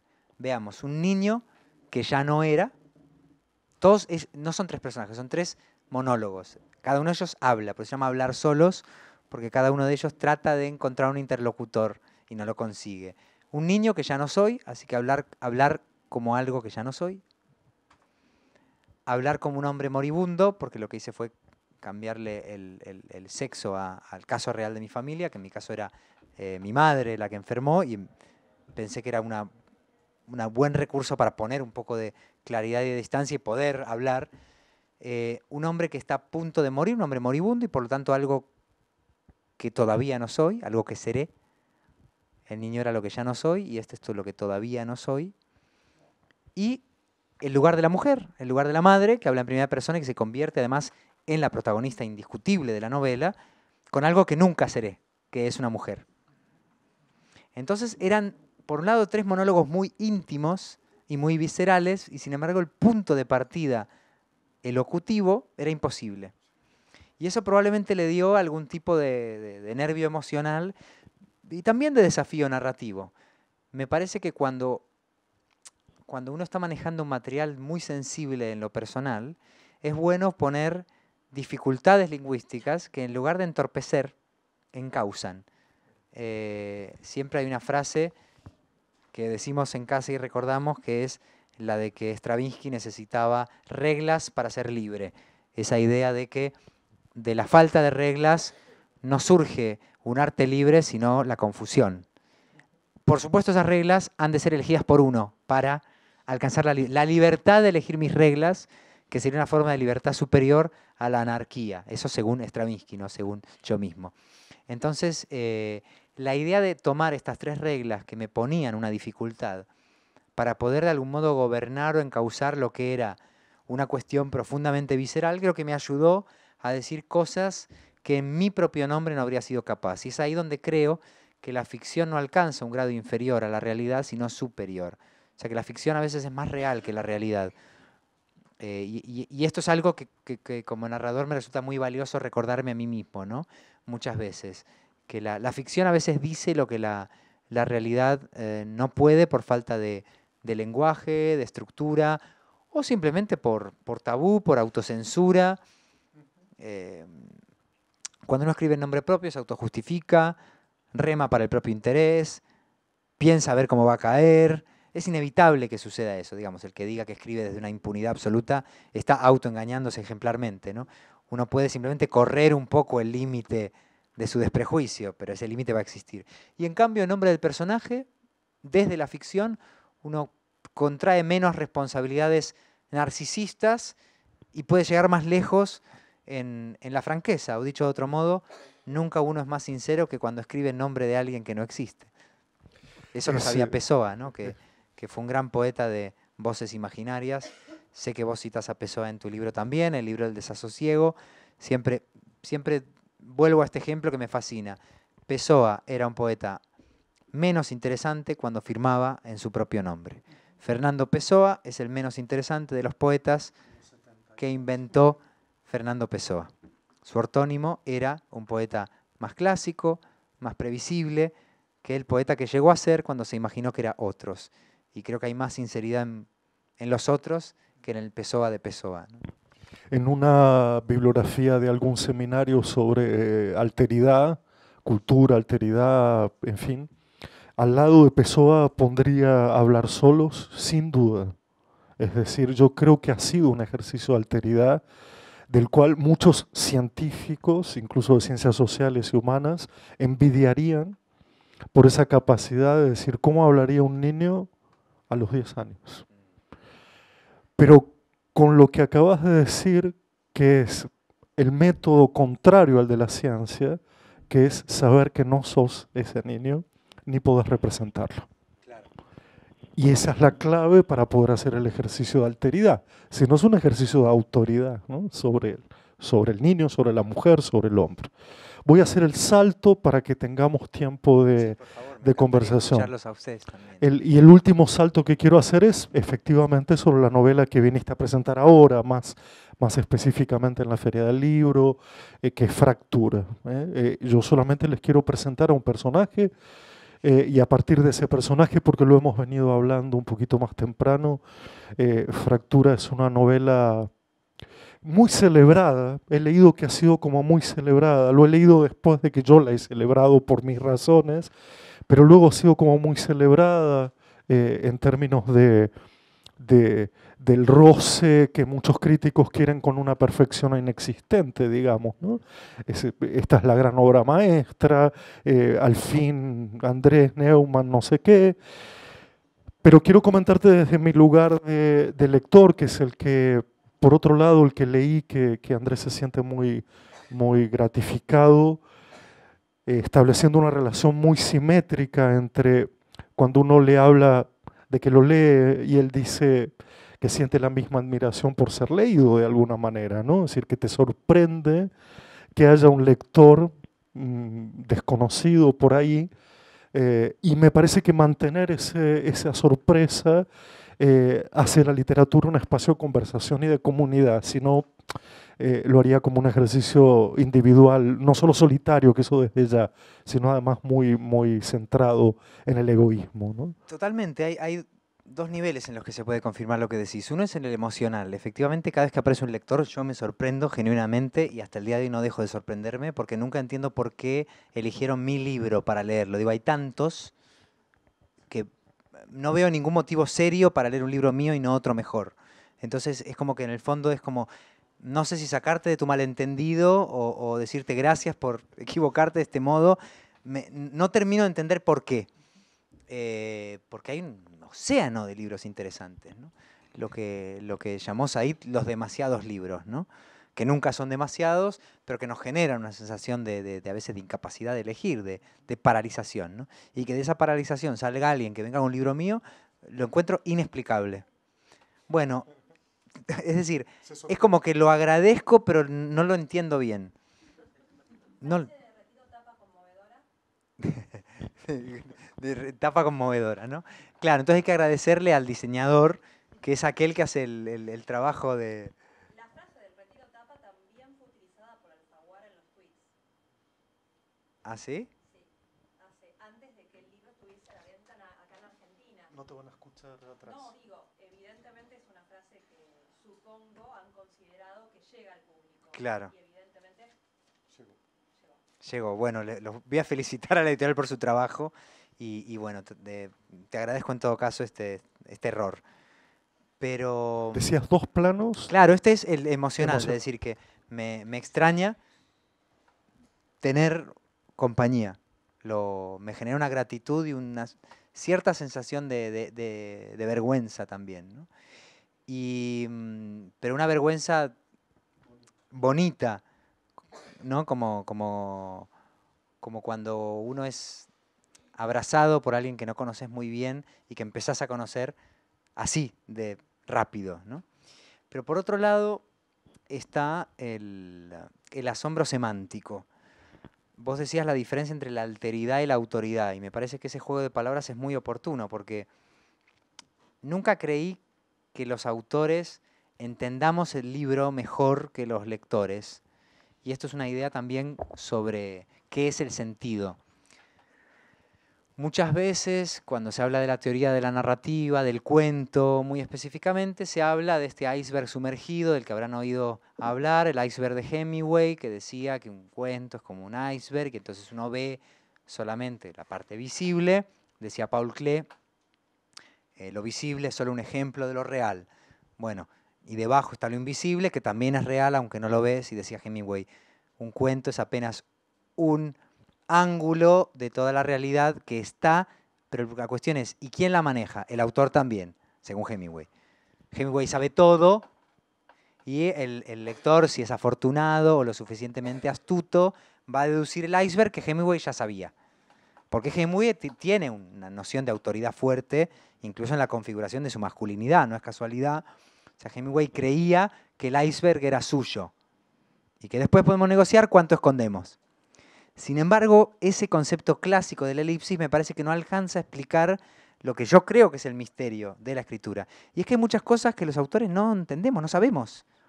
Uno puede ver si queda bien o no, porque tiene un instinto entrenado. Entonces, uno de pronto dice, esta escena está bien. Ahora, ¿qué pasa en la escena?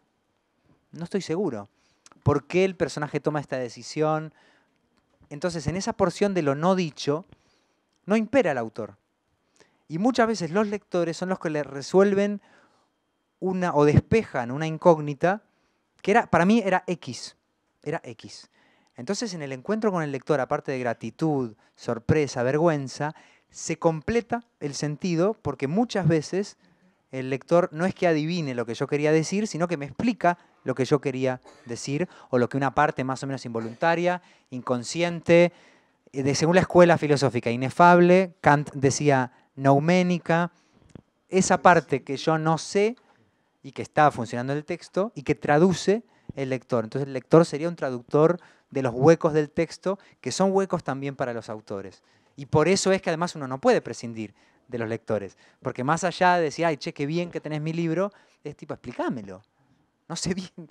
Y por eso uno muchas veces se da cuenta de lo que escribió tarde, como se dice en España, inquietantemente, a toro pasado. Y claro, lo malo de los toros pasados es que por ahí ya te embistieron, ¿no? Y te das cuenta de qué te embistió cuando es demasiado tarde, ¿no? Uno querría escribir su libro después de hablarlo con los lectores. Decía, ahora sí lo puedo escribir, pero hay un pequeño detalle, que es que ya está hecho, ¿no? Desgraciadamente. Bueno, lo último de mi parte es presentarles a Watanabe, japonés, personaje principal de Fractura, que le toca la ocasión de estar allí donde ocurren las grandes catástrofes recientes del tsunami, del terremoto, del accidente nuclear.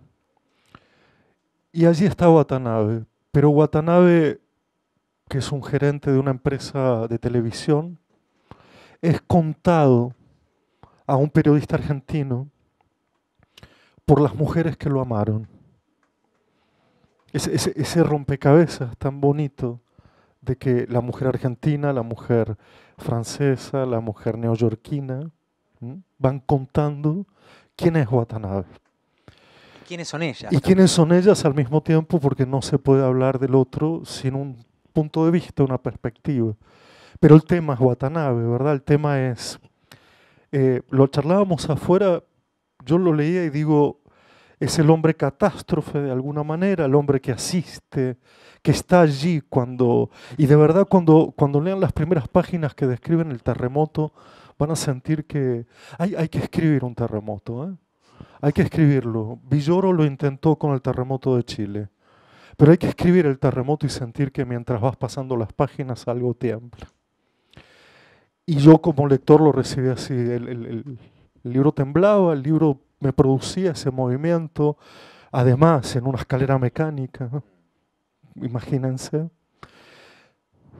Y Watanabe toma una decisión final después de tantas catástrofes que puede ser entendida, dijimos, como acabo con todo, pero no de una manera catastrófica, o me entrego a un último destino que es un revenir, un regreso imposible, nadie regresa de donde partió, no hay, esto es homérico. El viaje de Watanabe es homérico, no es el viaje de cómo viajar sin ver, es otro viaje. Y ahí va el hombre, ¿no? Entra en la ciudad más destemplada y más contaminada. ¿Y qué le pasará a Watanabe? ¿No? ¿Cuál es ese final? Quizás encuentra un hogar, ¿no? Pero sí, Watanabe se llama así en homenaje al poeta peruano José Watanabe, que les suplico que lean. José Watanabe tiene varias antologías, la que ahora alcanzo a recordar es la de Pretextos, pero hay muchas otras editoriales que publicaron a Watanabe. Y José Watanabe se llamaba así porque era hijo de una peruana y de un japonés, y por lo tanto en su sensibilidad y en su memoria incluso ancestral, prenatal, tenía dos orillas muy lejanas, en este caso la peruana y la japonesa, dos orillas pacíficas, cuya mezcla no era nada pacífica, y en su poesía uno puede percibir la herencia de, digamos, Vallejo, de César Vallejo, de la gran poesía peruana, pero también esa especie de síntesis visual y completamente temblorosa, fugaz, como si estuviera a punto de evaporarse, de la poesía clásica japonesa, ¿no?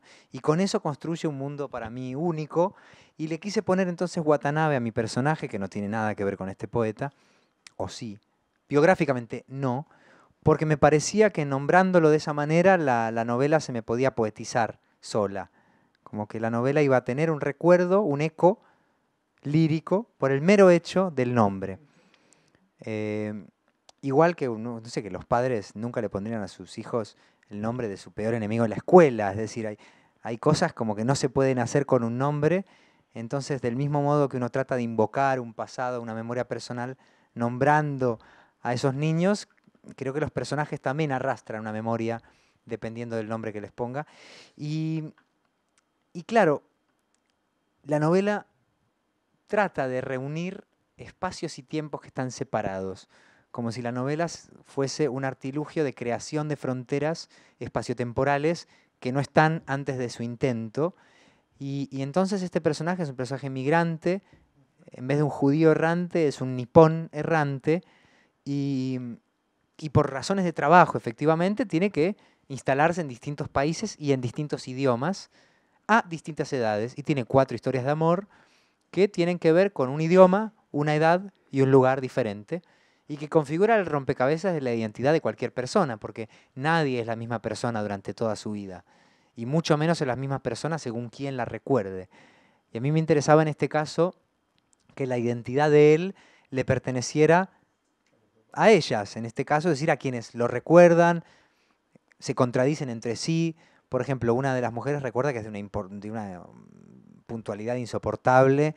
La mujer argentina dice, claro, llegaba tan temprano a las reuniones que la gente pensaba que se había equivocado de hora. Y él se despechaba muchísimo, porque claro, nosotros llegábamos tarde, él empezaba con una crisis, ay, me habré equivocado de lugar, no será esta la hora. Y no, y sus compañeros argentinos llegaban tarde y decían, hola, ¿qué tal? ¿Qué haces? Y él estaba ya en crisis, ¿no? Pero es que la siguiente mujer, la española, dice, la verdad es que no era muy caballeroso lo tarde que llegaba, ¿no? Y era como, ¿pero Watanabe era puntual o era impuntual? ¿O se hizo impuntual en Buenos Aires? ¿No? Y no hay respuesta, ¿no? Entonces hay pequeñas discrepancias o grandes discrepancias que hablan de lo que cambia alguien con el tiempo o con el observador o con el idioma que habla. Es una novela sobre el malentendido lingüístico, es una novela sobre, digamos, cómo el amor a veces es un error de traducción y que ese error de traducción es necesario mantener o genera otro tipo de conocimiento.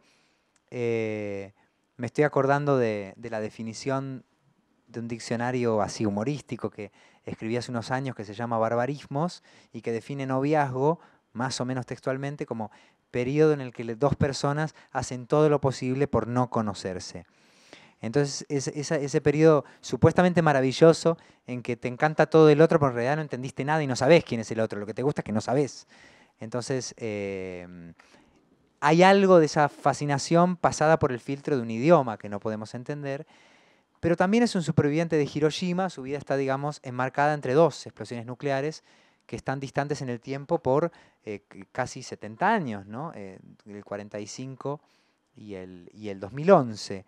Entonces, digamos que su infancia está marcada por una cicatriz nuclear y su vejez de pronto queda marcada por otra, y la novela cuenta el arco que hay entre Hiroshima y Fukushima, ¿no?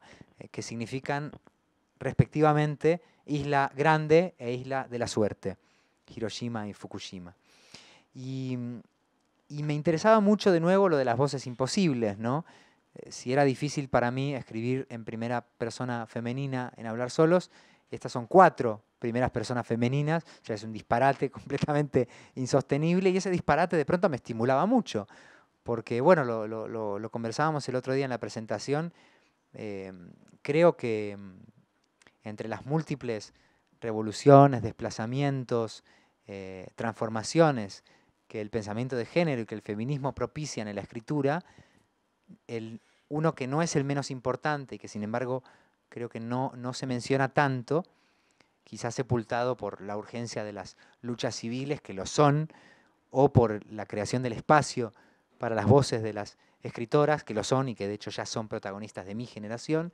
Hay otro espacio que tiene que ver con la reversión de algo que en el patriarcado funcionó siempre, y que es que las voces masculinas hablasen en nombre de la especie, del ser humano, y las voces femeninas hablen, en el mejor de los casos, en nombre de las mujeres.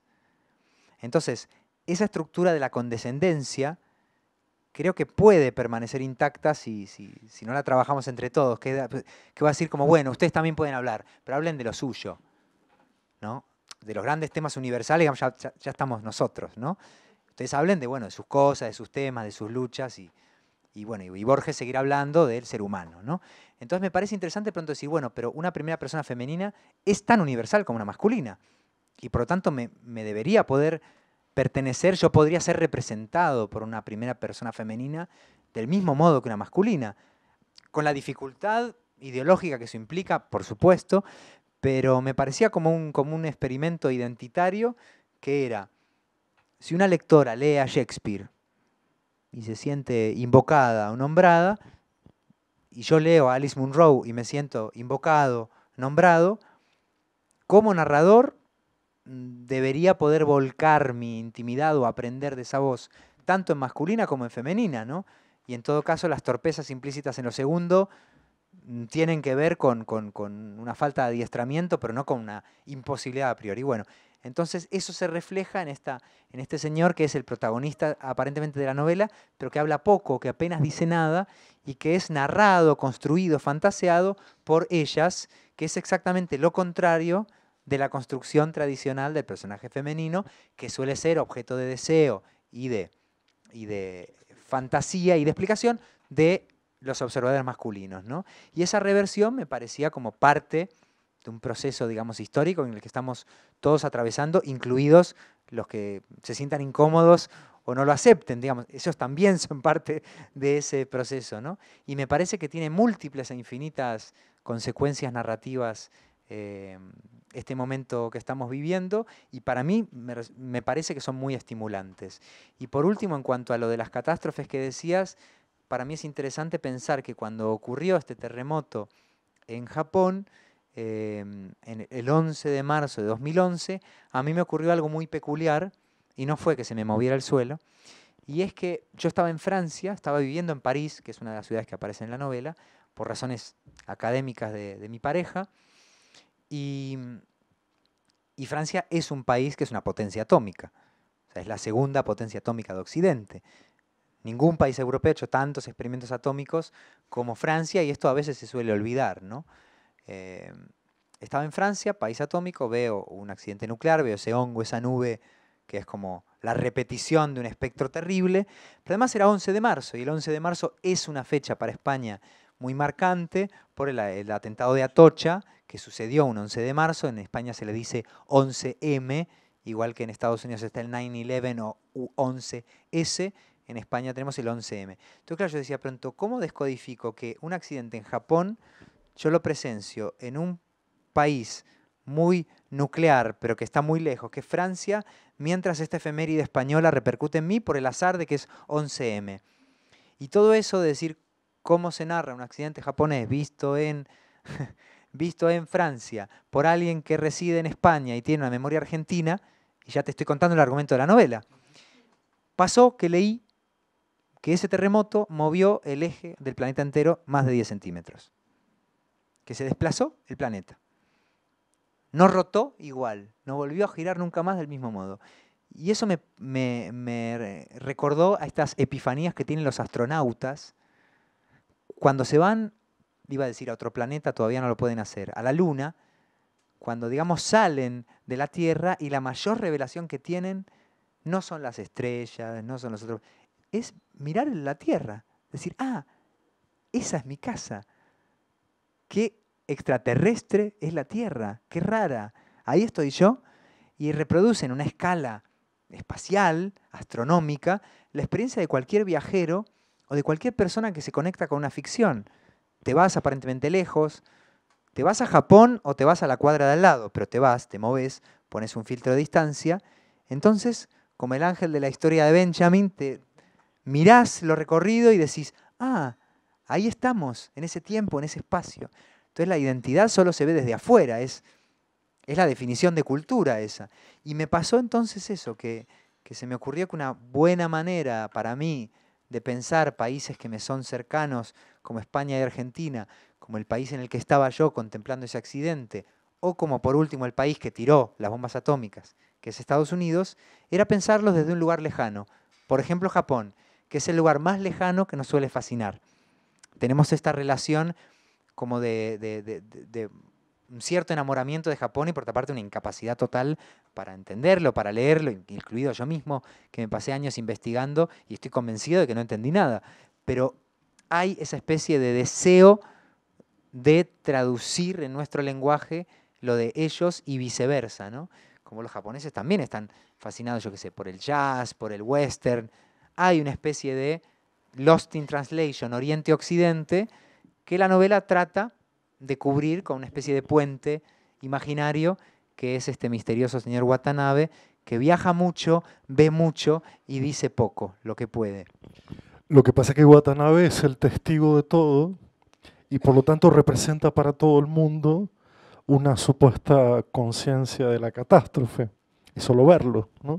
Claro. Y entonces es como el que está ahí para decirte que no te olvides de lo que ha pasado. Que eso incluso a veces lo incomoda a él, porque otra cosa que me interesó es cuando me puse a investigar, digamos, distintos tipos de catástrofes. A pesar que es una novela que tiene bastante sentido del humor, no a pesar, sino porque habla de esto, me puse a investigar, no sé, la memoria de los testimonios de supervivientes de el Holocausto judío, de un genocidio nuclear, de Chernóbil, testimonios, por supuesto, de hijos y padres y abuelas desaparecidos en Argentina, y vi que había ciertas constantes, ciertos como arquetipos emocionales, psicológicos y ciertos problemas narrativos que se iban repitiendo. Había unos ciertos patrones que podían estar sugiriendo la existencia de una lengua franca de la pérdida o de la catástrofe, y cuando me pareció eso leyendo, empecé a ver que incluso la propia conceptualización de lo que llamamos víctima no solo recuerda una violencia, sino que también la ejerce, porque muchas víctimas no quieren ser víctimas, o muchas víctimas consideran que dejaron de serlo, o simplemente nunca llegan a lo que en la tragedia griega sería la anagnórisis, el momento de reconocimiento con horror, esto soy yo, y no quieren o no pueden llegar a ese punto, y que entonces hacer hablar a una víctima no consiste solo en arrimarle un micrófono para que por fin hable gracias a vos. No, sino que interrogar a una víctima supone el preguntarse qué es una víctima, si una víctima es solo una víctima, si una víctima es también un resultado de la construcción de la mirada de quien la piensa, es decir, que el concepto de víctima es muy conflictivo, y esto que en Saburo Oe se lo encontró con mucho asombro cuando trató de escribir sobre las víctimas de Hiroshima, y él asiste al 20º aniversario de las bombas en el año 65, y se encuentra con la hostilidad de muchas víctimas, que además él viene de Tokio, viene de la capital, ¿no? Él es como, va a la provincia del sur a ver qué... Él no nació en Tokio, pero vivía en Tokio, y se encuentra con la dificultad de entrevistarlos. Algunos los consigue entrevistar y le dan testimonios hermosos y profundamente transformadores, pero también se da cuenta de que él había construido una idea de la víctima desde la condición de no serlo. Y entonces el señor Watanabe le sucede que adopta distintas estrategias con respecto a esto a lo largo de su vida. Es decir, concederle al otro una identidad dinámica, y una víctima también es dinámica. Entonces, de pronto, en su primera relación, él está en negación. Entonces no le cuenta a su primera pareja que él es un superviviente de una bomba atómica, porque considera que eso va a condicionar / imposibilitar una relación, digamos, de igual a igual, etc. Entonces se lo oculta, con lo cual ella se entera de una manera desagradable y repentina, claro, y dice, bueno, sí, no, pero él le había contado una versión distinta de por qué tenía estas cicatrices. Él le había dicho, no, estas cicatrices son que me quemé, no sé qué. Ella había comprado como otra versión. Con lo cual, cuando ella descubre lo que le ocurrió a su pareja, siente que ya no la conoce y que entró en un territorio de silencio, ocultamiento, y nunca más puede de algún modo volver a confiar en él, porque si le ocultó lo más importante de su vida, ¿qué no le habrá ocultado? En su segunda relación, él intenta la estrategia contraria. El acercamiento es, lo primero que le cuenta a esta mujer es, quiero que sepas que me tiraron una bomba, ¿no? Y ella se queda un poco sobresaltada diciendo, bueno, esto es como muy personal, ¿no? Pero al mismo tiempo, él dice, es que no podría establecer una relación si no sabes lo que me pasó. Entonces, él cambia bruscamente de relato, y en su tercera relación, tiene una relación con una argentina que es muy indagadora, que digamos se ha sometido a sí misma a largas horas de psicoanálisis, y le pregunta, quiere saber, relee, y él un poco como que se siente abrumado y dice, esto es interesante pero quizás excesivo, entonces se repliega un poco de nuevo ante el escrutinio de ella. Pero después conoce a la española y le pasa totalmente lo contrario. La española es como, hay que olvidar, es un poco como, ella es como la representante de la transición española, ¿no? Bueno, esto ya no es esto ya es otra época, esto te pasó hace mucho. Y entonces él dice como, no, pero escúchame. Y entonces de pronto es como que quiere contarle y ella no quiere escuchar tanto. Es como que tu identidad avanza o retrocede según tu interlocutor, eso es lo que quería decir. Que según las ganas que los demás tuvieran de que él fuese víctima, él reaccionaba de forma escurridiza o no.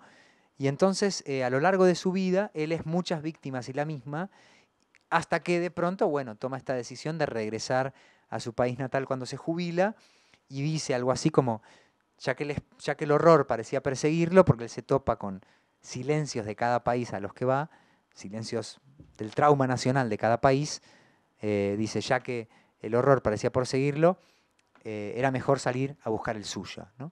Y entonces toma una decisión X que no les podemos contar. Me parece que a mí se me fue el tiempo, a mí, pero... Abramos turno de palabras si alguien quiere de pronto por supuesto. decir, preguntar. Si son casi las 9, esto tendría que haber terminado 8:30, así que estamos con tiempo todavía. Pero tiempo al revés, digamos. Dejamos al menos unos minutos por si Por acaso, favor, por favor. si les interesa intervenir, nos encantaría. Quería preguntarte qué lugar ocupa el desarraigo en tu punto de vista, porque hay mucho movimiento, mucho cambio de país. Si es un tema, evidentemente es un tema, pero si es un tema que interfiere o gravita mucho en tu literatura. Muchas gracias por la pregunta. Creo que sí, creo que mucho, creo que de hecho de algún modo u otro eso está presente en todo lo que hago. No es una voluntad de inicio, por lo que decía, que muchas veces uno no entiende lo que hace, y hasta cierto punto una saludable dosis de inconsciencia es buena, pasa mucho, yo estudié mucha teoría, me interesa la teoría literaria, fui profesor de universidad, o sea que no desde la alegría del ingenio lego, no desde la celebración de la ignorancia, sino desde la convicción de que el que cree que sabe lo que dice nunca se da cuenta de lo que está diciendo. Me parece que es interesante no tener del todo completo el relato con respecto a las propias intenciones. Entonces digo, no es que yo quiera escribir sobre eso, o diga, bueno, voy a perpetrar el enésimo intento narrativo de narrar mi desarraigo, pero me doy cuenta de que muchas veces termino haciéndolo de diferentes maneras. Creo que las repeticiones involuntarias, supongo que esto es una idea más o menos vecina del psicoanálisis, son las verdaderas marcas del estilo. Quiero decir con esto que cuando uno deliberadamente trata de hacer un libro parecido al anterior, no consigue un estilo, consigue un tic, que es diferente. Pero cuando uno trata de hacer algo distinto y recae fatalmente, ahí está el estilo o ahí está la identidad, ¿no? En lo que reaparece a pesar de tus intentos porque cambie, ¿no? Entonces, bueno, yo me propongo habitualmente libros muy distintos entre sí en lo formal, en lo estructural, también para tener esta sensación de reaprendizaje de la escritura, ¿no? No creo que uno tenga que sentir que domina su oficio. Esa idea es un poco violenta, ¿no? Y un poco autoritaria, ¿no? ¿Cómo vas a dominar el lenguaje? Si el lenguaje es mucho más fuerte que vos, no es que vas a dominarlo. Podés aprender a conversar con él, ¿no? Pero a pesar de todo está esto, y en este caso, bueno, fíjate, hablamos de Cómo viajar sin ver. Alguien que está en todas partes y en ninguna porque viaja muy rápido. Sí, me obligaron a hacer eso, pero yo quise escribirlo. Este señor que es obligado de nuevo a vivir en distintos lugares y que por un lado trata de arraigarse en cada lugar al que va y por otra parte es consciente de su extranjería y se convierte en un extranjero múltiple. Siempre hay, de un modo u otro eso está ahí. No siempre se tematiza, a veces es una metáfora de fondo, pero creo que sí. Y eso pasa con la lengua materna también, que es importante subrayarlo, ¿no? Hay dos tipos de exilio lingüístico. Uno es el irse a un país que no habla tu lengua, y es un caso clásico que ha producido casos de enorme interés, tanto en los autores que cambiaron de lengua como los que no, eso deja una marca. Pero también ocurre cuando te vas a un país de tu supuesta lengua. Esas pequeñas diferencias que hacen que vos tengas que seguir hablando tu lengua materna, pero tengas una sensación de extrañeza, eso puede ser una sensación de extranjería enorme y creo que tiene una aplicación poética muy interesante. Cuando tenés que pensar de nuevo, palabra por palabra, el que era hasta entonces tu idioma materno. Eso vendría a ser más o menos la poesía. Gracias. No, a vos. Sí. Compañero de bogotano. Hola, buenas noches. Me ha gustado mucho lo que has dicho de la vida nocturna, un poco de la escritura vampírica, recordando un poco a Jorge La Rosa cuando pues, decía que en el dar a leer el escritor mantiene un amor con las palabras, en primer lugar pues un amor diurno, en donde la palabra es lo normatizado, donde está la seguridad, la felicidad y la estabilidad, pero el escritor rompe con este amor diurno y se va más bien hacia un amor nocturno, en donde está justamente una ruptura contra esta normalidad del día, en donde uno hace libre las palabras. Entonces me ha gustado mucho esta analogía que has señalado con la vida nocturna y la vida de ¿Esto la quién lo escritura. dice, perdón? Jorge La Rosa, en un libro que se llama Entre Lenguas. Bueno, eso era como un comentario. La pregunta que yo quería hacer es, ¿cómo es el proceso de escritura, que tú ya señalabas algunos de los elementos, pero en cuanto a las diferentes máscaras que uno tendría como escritor? Si, digamos, una cosa sería el proceso de poetizar. ¿Cómo sería tu proceso de poetizar en el momento mismo? Algunos dirían inspiración, otros dirían trabajo poético. Bueno, son como las dos teorías diferentes. O otra cosa cuando escribes narrativamente o cuando escribes ensayísticamente. Entonces, ¿cómo, digamos, son esos diferentes yo's en el proceso de la escritura, ¿no? Como cuando uno convierte la experiencia en narración, cómo tiene en cuenta esas diferentes formas de narración en relación con lo que uno mismo es. Y también ahí está el punto de hasta qué punto tú logras separarte de lo que tú eres, ¿no? Darle al lector la libertad de definir que en las palabras no estás tú, sino, digamos, es eso, ¿no? O sea, hasta qué punto uno logra desligarse de lo que es o mete lo que uno es en esa escritura. pasó una cosa rarísima, que es que el micrófono se enganchó en mi brazo derecho. No sé, podría ser una metáfora de algo, voy a buscar de qué. Empiezo por el final. Para desligarse de lo que uno es, uno tiene que estar muy seguro de lo que es. Pero la pregunta que me parece que aparece en la escritura es si está tan claro quién es uno, o si precisamente es en la escritura donde se manifiesta una posible identidad u otra posible identidad, ¿no? Entonces, cuanto más escribo, más me doy cuenta de que no es que me desligue de una identidad, sino que la construyo o la descubro. O sea, que sin lenguaje, la identidad no antecede a su manifestación lingüística, creo. Y entonces en ese caso se resuelve el conflicto de si uno hablas de vos o no. Eso que llamamos yo, solo es posible si trato de escribirlo, ¿no? Con lo cual no veo, digamos, un conflicto entre fabular o hablar desde mí, ¿no? Porque creo que fabular es la única manera, ¿no?, de hablar de nosotros, y creo que la identidad, bueno, además históricamente el yo no siempre existió, eso lo sabemos, ¿no? Entonces, incluso hasta eso es precario, como diría el amigo Carlos. Pero mira, la cita que leíste me parece hermosísima y sin embargo siento la sospecha de alguien que me da tanto la razón. Es decir, cuando una cita no justifica es demasiado cómodo. Me parece que esa cita, que es grandiosa, es una enorme autojustificación de un noctámbulo. O sea que se podría refutar esa idea, ¿no? Accidentalmente me confirma en mi vida noctámbula, pero digo, es una romantización también de la noche. ¿Qué? Mi secreto, que conozco al autor, te diría que sí. Que sí, ¿no? Ah, entonces, claro, se puede, digamos, construir una teoría estética hermosa y vampírica sobre la noche.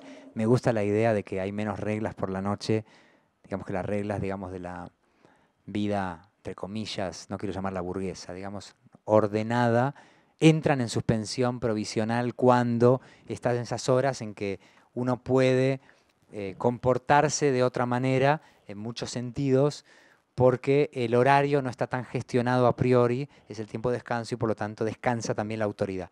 Sí, lo entiendo en cierto modo y cualquier criminal estaría de acuerdo, pero por otro lado se me ocurre que he escuchado teorías muy hermosas sobre la justificación de la escritura diurna, de lo que es la energía limpia del principio del día, el frescor de lo que es empezar a escribir con una palabra que está todavía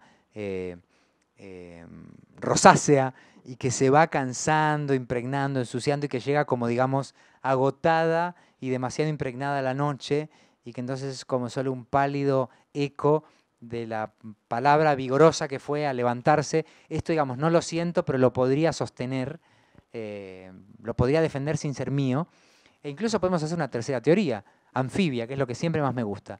Donde hay dos cosas, yo trato de instalarme en una frontera. No por equidistancia, sino por conflicto. Porque como que se me ocurren refutaciones de las dos cosas, ¿no? Es un defecto mío o un vicio, que es la escritura vespertina. La escritura vespertina, podríamos decir, es la única que ve cambiar la luz. Al fin y al cabo, la noche, alguien podría decir, es un reino seguro, es idéntico a sí mismo, salvo que llegues al amanecer, entonces viene el horror de Drácula, pero si tenés la precaución de acostarte, ponele, antes de la hora a la que el niño Andrés se levantaba para ir a la escuela, vos estás en un manto de certeza, de penumbra, que es uniforme. Y durante el día vos sabés que hay unas horas de luz donde sucede una serie de cosas. Pero si empezás a escribir a la tarde, escribís en unas condiciones y terminás en otras, y no podés evitar atravesar una frontera, un cambio de día, un cambio de humor, y te diría que casi un cambio de ritmo en el cotidiano, ¿no? Entonces alguien podría decir, no, la hora más interesante para escribir es la tarde porque es la más rica, es la más consciente del cambio, ¿no? Yo trato de escribir a cualquier hora que pueda, pero me doy cuenta de que, bueno, es difícil sostener una vida vampírica toda la vida, entonces estoy tratando de entrar ahora en la teoría vespertina. Y bueno, te podría hablar mucho, pero no hay tiempo de bueno, esta clásica pregunta de si uno está inspirado o si trabaja. Uno podría citar a Picasso y esta idea de que la inspiración, él decía, te coge trabajando. Eso también puede ser muy inspirador, pero te interrumpe. Yo creo que depende del género también mucho. Una novela es un género de la insistencia y las ideas aparecen por, como decía Borges, fatigar el texto, mientras que me parece que desde una voluntad sin deseo es difícil que aparezca un buen poema. O sea, que el poema sí tiene algo de irrupción súbita y la novela tiene algo de búsqueda progresiva.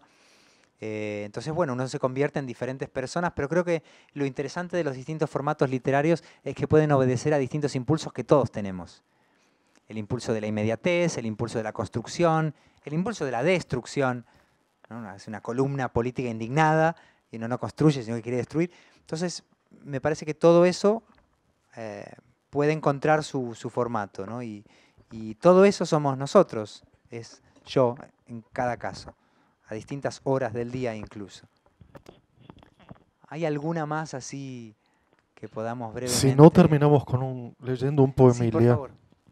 Para los que no te conocemos, ¿cuál sería el libro? Yo te presto cualquiera de estos. Me da mucho pudor recomendar un libro que haya escrito yo. Es como, y siempre pienso, y si no te gusta, oh Dios mío, qué responsabilidad, ¿no? Pero, ¿era para responder a esta pregunta o para hacer otra? Ahí está. Bueno, Que los lectores recomienden a los lectores, claro. el sector fila 5 recomienda hablar solos. Y yo no soy nadie para refutar a la fila 5. Mira, te voy a decir una cosa. Es fácil contestar por ahí desde un lado más caprichoso afectivo.